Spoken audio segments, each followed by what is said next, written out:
আমার জীবনে এটা নাই কেন? ওটা নাই কেন? এটা হলে ভালো হতো। অমুকের আছে, আমার নাই কেন?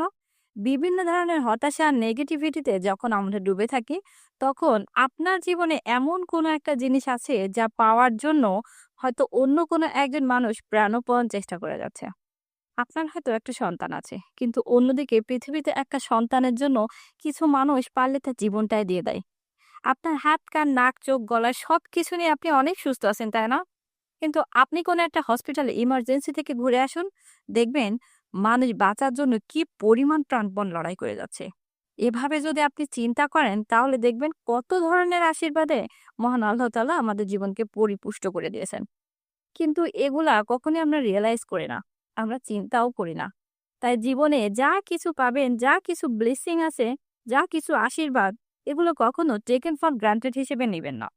আল্লাহ আপনাকে যেটা দিয়েছেন জীবনে সেটা নিয়েই আপনি ভালো থাকুন। আল্লাহ আপনাকে যা কিছু দিয়েছেন সেটা নিয়েই সন্তুষ্ট থাকবেন। আর ভাববেন আল্লাহ আমাকে যা দিছে এটুকু হয়তো অন্য কাউকেও দেয়নি। তাই আল্লাহর কাছে শুকরিয়া আদায় করুন।